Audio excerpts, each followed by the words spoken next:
फटाफट रिवीजन में आज हम फिर से एक अच्छा क्वेश्चन लेके आए हैं बीकॉम पार्ट 3 वाले बच्चों के लिए।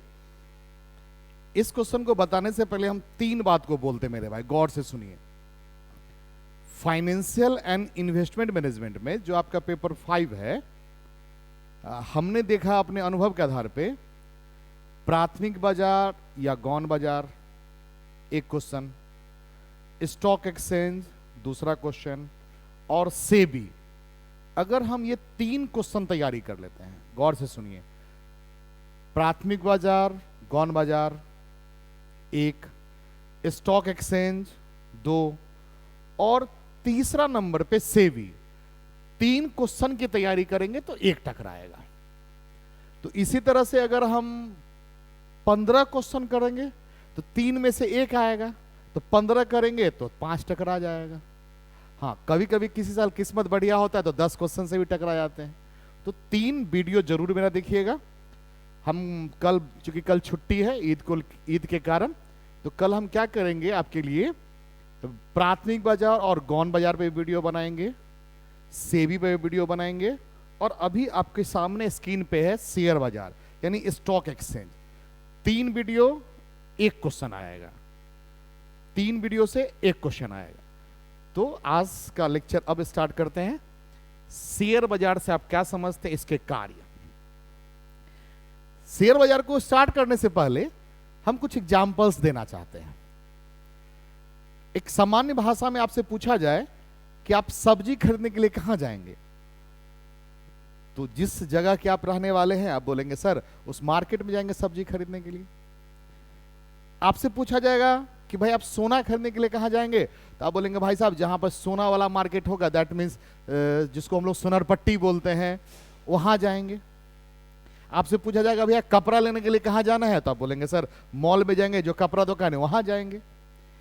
ठीक उसी प्रकार से एक इन्वेस्टर से, एक विनियोग करने वाले से पूछा जाए कि आप अपने पैसा को लगाने के लिए कहां जाइएगा मेरे भाई, यानी कि शेयर, डिवेंचर, बॉन्ड या मार्केट का कोई भी सिक्योरिटीज खरीदने के लिए आप कहां जाएंगे, जहां जाएंगे वही मार्केट मेरे भाई शेयर बाजार कहलाता है। साथ ही साथ हम लोग जिस मोहल्ला टोला से गुजरते हैं, यहां पे हाट लगता है। हाट, जब हाट लगता है तो वहां पे हम लोग जाते हैं, तो हाट पे सब्जी है, सब तरह का चीज मिलता है। तो हमारे गुरुदेव बोलते थे, पवन ऐसा हाट या बाजार, गौर से सुनिए, ऐसा हाट या बाजार जहां पे प्रतिभूतियों का क्रय विक्रय किया जाता है, उसे ही हम लोग शेयर मार्केट कहते हैं। जहां पर प्रतिभूति का मतलब शेयर, डिवेंचर, बॉन्ड या मार्केटेबल सिक्योरिटीज से है। तो चलिए आज का वीडियो स्टार्ट। शेयर बाजार से आप क्या समझते हैं?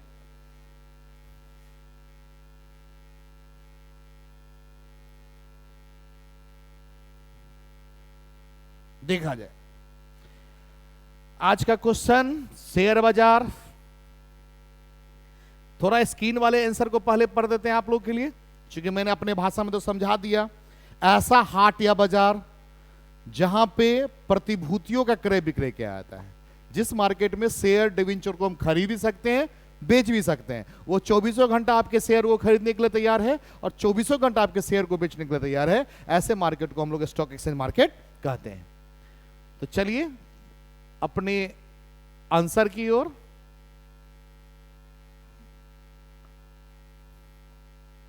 लिखा हुआ है, शेयर बाजार से अभिप्राय एक ऐसे संगठित बाजार से है जहां कंपनियों, सरकारी एवं अर्ध सरकारी संस्थाओं द्वारा निर्गमित की गई प्रतिभूतियों का क्रय विक्रय किया जाता है। प्रतिभूतियों के अंतर्गत अंश मतलब शेयर, ऋण पत्र मतलब डिवेंचर, बंधक पत्र बॉन्ड आदि को सम्मिलित किया जाता है। तो आपने क्या देखा कि शेयर बाजार से अभिप्राय ऐसे संगठित बाजार से है जहां सरकारी, अर्ध सरकारी, किसी भी तरह के प्रतिभूतियों का क्रय विक्रय किया जाता है। प्रतिभूति का मतलब share, SHARE share, debenture, bond का क्रय विक्रय किया जाता है, ऐसे बाजार को हम लोग शेयर बाजार कहते हैं। तो चलिए अब आगे बढ़ते हैं। इसके बारे में गौर से देख लीजिए। एक बात और, क्लास खत्म होते ही अभी तक लगभग 10-12 बच्चे, कभी कभी 40-50 बच्चे भी व्हाट्सएप पे हाई करके बोलते हैं, मैं उनका आंसर तुरंत भेज देता हूं, क्योंकि याद तो नहीं रहता ना मेरे भाई। आप बैच के क्लास के बाद व्हाट्सएप पर हाई करके बोलिए, मैं आपको आंसर तुरंत भेज दूंगा। तो चलिए अब पाइले भाई साहब के बारे में पढ़ते हैं। पाइले भाई साहब ने क्या कहा है? तो शेयर बाजार वे बाजार स्थल है जहां पर सूचीबद्ध प्रतिभूतियों का विनियोग अथवा सट्टे के लिए क्रय विक्रय किया जाता है। अब एक वर्ड सट्टा आ गया, इस पे चर्चा करेंगे, क्लास इंड होते होते चर्चा करेंगे। खाली अभी आप इतना समझिए कि जहां पे क्रय विक्रय होता है सूचीबद्ध प्रतिभूतियों का, लिस्टेड सिक्योरिटीज का, यानी अच्छी कंपनियों का, जहां पर क्रय विक्रय होता है। फिर अधिनियम, हमने यहां 1956 लिखा है, लेकिन चूंकि ये पुराना नोट्स को मॉडिफाई किया गया है, इसको आप लोग इसको आप 2013 भी कह सकते हैं, क्योंकि पुराना एक्ट 1956, अब नया संशोधन 2013। शेयर बाजार का ही आशय व्यक्तियों की समामिलित अथवा असमामिलित संस्था से है, जिसकी स्थापना प्रतिभूतियों के क्रय विक्रय के लिए की जाती। फिर वही बात, जहां पे शेयर डिवेंचर को खरीदना है और बेचना है, तो शेयर डिवेंचर को खरीदना और बेचना जिस मार्केट का काम होता है मेरे भाई, उसी को स्टॉक एक्सचेंज मार्केट कहते हैं। निष्कर्ष के रूप में शेयर बाजार की एक उपयुक्त परिभाषा इस प्रकार दी जा सकती है: शेयर बाजार वह संगठित बाजार है जहां विभिन्न प्रकार की प्रतिभूतियों का क्रय विक्रय निश्चित नियमों के अनुसार किया जाता है। गौर से सुनिए कि शेयर बाजार वह संगठित बाजार है जहां विभिन्न प्रकार की प्रतिभूतियों का क्रय विक्रय निश्चित नियमों के अनुसार किया जाता है, उसे स्टॉक एक्सचेंज मार्केट कहते हैं। तब हमको विश्वास है कि आप लोग समझ गए होंगे, और अगर मदर टोन वाले बच्चे होंगे तो और समझ आए होंगे कि ऐसा हाट या बाजार जहां पे प्रतिभूतियों का क्रय विक्रय किया जाता है। और प्रतिभूति का मतलब ही होता है शेयर, डिवेंचर, बॉन्ड या मार्केटेबल सिक्योरिटीज। खत्म, आगे बढ़ते हैं। हमने थोड़ा सा अपने मन से विशेषता को लिख दिया है, चूंकि LNMU है, क्वेश्चन क्या पूछेगा नहीं पूछेगा दिक्कत है, तो कार्य के साथ साथ मैंने कुछ विशेषता को भी बताया है। तो आप विशेषता में देखिए, पहला संगठित बाजार, ऑर्गेनाइज मार्केट होता है। ऐसा नहीं है कि कोई भी व्यक्ति शेयर बाजार में शेयर को परचेज करने या शेयर का रिडम्पशन करने के लिए डरे, कुछ डरने की जरूरत नहीं है। वो एक ऑर्गेनाइज मार्केट होता है, वहां पे संगठित होके जो भी काम होते हैं वो संगठित होके होते हैं। कहने का मतलब शेयर बाजार एक संगठित बाजार होता है। इसके संगठित होने का अभिप्राय यह है कि प्रत्येक शेयर बाजार की एक प्रबंध समिति होती है। कोई भी मार्केट है, अगर पटना स्टॉक एक्सचेंज मार्केट है, मुंबई स्टॉक एक्सचेंज मार्केट है, दिल्ली स्टॉक एक्सचेंज मार्केट है, कोई भी अगर स्टॉक है, उसकी एक प्रबंध समिति होती है, जिसको प्रबंध और नियंत्रण संबंधी सभी अधिकार प्राप्त होते हैं। शेयर बाजार में होने वाले सभी व्यवहार एक निश्चित प्रक्रिया के अनुसार प्रबंध समिति के देखरेख में होते हैं। यानी आपसे चिटिंग फिटिंग नहीं हो सकता है, आप बेधड़क यहां से शेयर को खरीद सकते हैं और बेच सकते हैं। दूसरा, विभिन्न संस्थाओं द्वारा निर्गमित प्रतिभूतियों में व्यवहार, dealing in securities issued by various concern. जिस तरह आप कपड़ा दुकान पे जाते हैं, अगर जो लोग ब्रांड वर्ड समझते नहीं, कहते ये सियाराम का है, ये मुफतलाल का है, ये DCM कंपनी का, ये रमंड्स का है, बोलते हैं ना। उसी तरह से मेरे भाई, कभी आप स्टॉक एक्सचेंज मार्केट का आप अपने व्हाट्सएप पे या गूगल पे सर्च करके देखना, सैकड़ों नहीं लाखों कंपनियां का वहां शेयर खरीदने और बेचने के लिए तैयार होता है। तो वेरियस टाइप्स ऑफ सिक्योरिटीज, उसमें से जो टॉप 10 वाले होते हैं, जिसका रिटर्न बढ़िया होता है, जो डिविडेंड टाइम पर देता है, उसका आप सिलेक्शन करते हैं, वहां इन्वेस्ट करते हैं, तो वहां विभिन्न प्रकार की प्रतिभूतियां मिल जाती है। केवल अधिकृत सदस्यों द्वारा व्यवहार, dealing only through authorised members. ऐसा नहीं है कि कोई आपको ठग ले। आपको एक जानकारी दे दे कि जब आपको कल हम सेवी पढ़ाएंगे, सेवी का ब्रोकर बनने के लिए भी मेरे भाई 10 लाख रुपया लगता है 2 साल का। यानी 1 साल का 5 लाख रुपया। उसके बहुत सारे इंट्रांस पास करने होते हैं, तब जाके आप एक फाइनेंशियल एडवाइजर बनते हैं। फाइनेंशियल एडवाइजर कोई मामूली वर्ड नहीं है, जो आपको शेयर डिवेंचर के बारे में गाइडलाइन देता है, उसकी भी एक मापदंड होती है। तो वहां लिखा हुआ है केवल अधिकृत सदस्यों द्वारा व्यवहार, कि शेयर बाजार में निवेशकों के लिए प्रतिभूतियों का एक क्रय विक्रय केवल एक अधिकृत सदस्यों के माध्यम से ही क्या आता है। शेयर बाजार एक विशेष बाजार स्थान होता है जो केवल अधिकृत सदस्य ही जा सकते हैं। लोगों के प्रतिभूतियां क्रय विक्रय करने के लिए इनकी सहायता लेनी पड़ती है, जिसको हम लोग एजेंट बोलते हैं, नहीं बोलते हैं ये शेयर ब्रोकर है। हमारे मधुबनी में तो बहुत सारे हैं जिनके माध्यम से हम लोग भी शेयर खरीदते हैं, डिवेंचर खरीदते हैं। तो वह एक ऑथराइज व्यक्ति होते हैं। तीसरा, चौथा, ये नियमों एवं उपनियमों का पालन करना आवश्यक, necessary to obey the rule and by law. नियम और कानून हर जगह है मेरे भाई। अगर शेयर बाजार पे भी नियम कानून नहीं हो तो वहां भी चीटिंग हो सकता है, वहां भी गलत हो सकता है, वहां भी कुछ हो सकते हैं। तो इसलिए शेयर बाजार के भी नियम और कानून होते हैं। तो वंस अगेन चारों पॉइंट को फटाफट देख लीजिए। पहला पॉइंट, संगठित बाजार, विभिन्न संस्थाओं द्वारा निर्गत प्रतिभूतियों में व्यवहार, केवल अधिकृत सदस्यों द्वारा व्यवहार, और नियमों एवं उपनियमों का पालन करना आवश्यक। 4 पॉइंट अगर आपको याद है तो हर पे 5-5 लाइन में डील करेंगे, तो 20 से 25 लाइन आपका मेरे भाई विशेषता में हो जाएगा। अब अपने क्वेश्चन पे आते हैं, शेयर बाजार के कार्य। शेयर बाजार का कार्य क्या है? तो क्या कार्य है? वही ना सर, शेयर डिबेंचर खरीदना और बेचना, शेयर डिबेंचर खरीदना बेचना इसका काम है। तो उस काम को मैंने पॉइंटबद्ध किया है। पहला पॉइंट है वर्तमान प्रतिभूतियों में तरलता एवं विपणीयता पैदा करना, providing liquidity and marketability to existing securities. मुझे भी 1 लाख रुपए का शेयर खरीदना है, स्टॉक एक्सचेंज मार्केट खरीदाने के लिए तैयार है। मुझे 6 महीने बाद उसको रिडम्पशन करना है, रिडम्पशन मतलब उसको बेचना है अपने भाषा में, शेयर बाजार लेने के लिए तैयार है। जब मन तब आप अपने शेयर को खरीद सकते हैं, जब मन तब उस शेयर को आप क्या कर सकते हैं, बेच सकते हैं। यही मेरा पहला पॉइंट है, वर्तमान प्रतिभूतियों में तरलता और विपणीयता पैदा करना। यानी जब मन अपने शेयर डिवेंचर को आप कैश में कन्वर्ट कर सकते हैं। 100 बात का एक बात।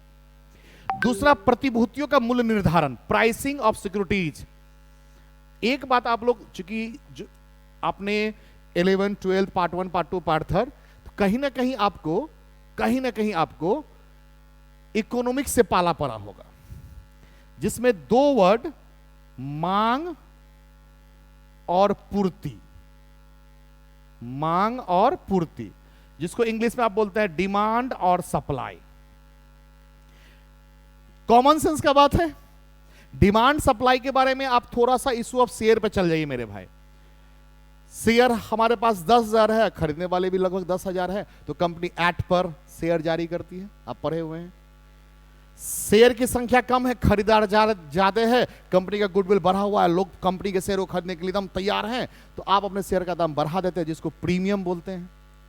उल्टा, शेयर कंपनी के पास पर्याप्त है, खरीदने वाले शेयर होल्डर नहीं है, कंपनी डिस्काउंट पे शेयर को जारी कर देती है। तो डिमांड और सप्लाई पे भी शेयर मार्केट का, शेयर का प्राइस डिसाइड होता है। यही पॉइंट है प्रतिभूतियों के मूल्य का निर्धारण। व्यवहारों की सुरक्षा, सेफ्टी ऑफ ट्रांजैक्शंस, आपके साथ गलत नहीं हो, अधिकृत सदस्य ही आपके शेयर डिबेंचर क्रय विक्रय करे, इस बात को ज्यादा फोकस करती है। तो तीसरा पॉइंट है व्यवहारों की सुरक्षा। चलिए, 3 पॉइंट आपने देखा।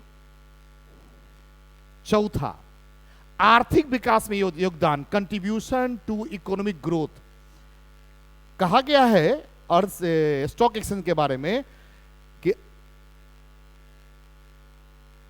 स्टॉक एक्सचेंज मार्केट जहां का जितना डेवलप है, जितना ज्यादा वहां पैसा का रोटेशन होता है, तो इसको बैरोमीटर ऑफ इकोनॉमी कहा गया है।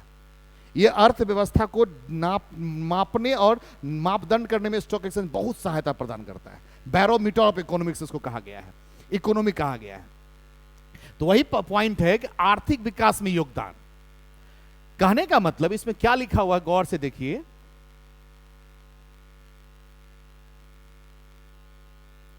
इसमें लिखा हुआ है शेयर बाजार प्रतिभूतियों में तरलता का गुण पैदा करता है। यानी आपको जब मन हो शेयर खरीदिए, जब मन हो कैश में कन्वर्ट कीजिए। इससे निवेशकों को दो लाभ प्राप्त होता है। प्रथम, प्रतिभूतियों के बाजार भाव में परिवर्तन का लाभ उठाया जा सकता है। इसका मतलब हुआ हमने इस कंपनी में पैसा लगाया हुआ है, कंपनी ग्रो कर रही है, कंपनी का वैल्यू बढ़ा हुआ है, हम अपने शेयर को बेच देंगे, रिडम्पशन कर देंगे, हमको ज्यादा मुनाफा आ जाएगा। द्वितीय, धन की आवश्यकता पड़ने पर उन्हें बाजार भाव पर कभी भी बेचा जा सकता है। दूसरा, जो मार्केट वैल्यू है उसको कभी भी उसको बेच सकते हैं। चलिए, समता संस्कृति का फैलाव, स्प्रेडिंग ऑफ इक्विटी कल्चर, कहता है शेयर बाजार द्वारा अपनी सूचीबद्ध कंपनियों के संबंध में सभी महत्वपूर्ण सूचनाएं और विशेष रूप से आर्थिक स्थिति संबंधी सूचनाएं एकत्रित की जाती है। प्रायः यह सूचनाएं प्रकाशित कर दी जाती है, अन्यथा आवश्यकता पड़ने पर कोई भी व्यक्ति इन्हें शेयर बाजार से निःशुल्क प्राप्त कर सकता है। किसी भी कंपनी का बैलेंस शीट जब चाहे तब आप स्टॉक एक्सचेंज मार्केट से मंगा सकते हैं। किसी की भी कंपनी के बारे में आपको जानकारी लेना है तो ये मार्केट आपको जानकारी देने के लिए तैयार होता है। क्योंकि हम इन्वेस्टर हैं, हमको जब तक संतुष्टि नहीं मिलेगा कि हम पैसा कहां जमा कर रहे हैं, आप इससे क्वेश्चन करिए। दैट मीन्स आप स्टॉक एक्सचेंज मार्केट से निःशुल्क इसकी जानकारी प्राप्त कर सकते हैं।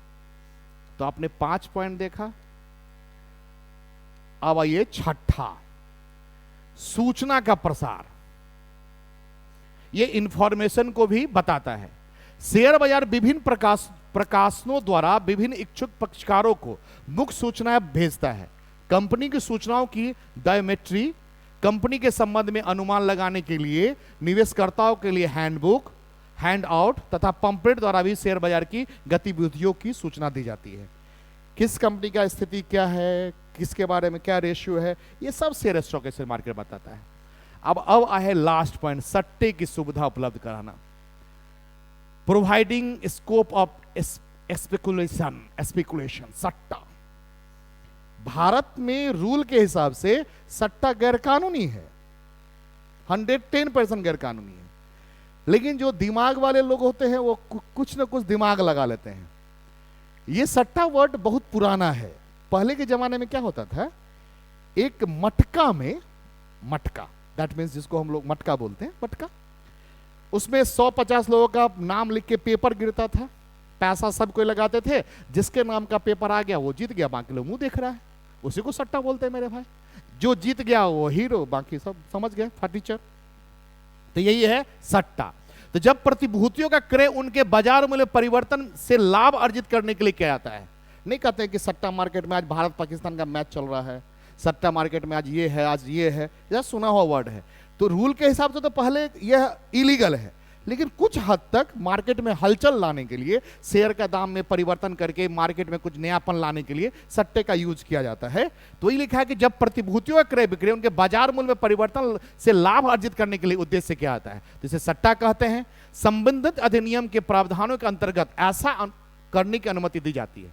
ऐसा माना जाता है कि प्रतिभूति में तरलता लाने के लिए कुछ सीमा तक सट्टे के व्यवहार करना जरूरी है। शेयर बाजार यह सुविधा उपलब्ध करवाता है।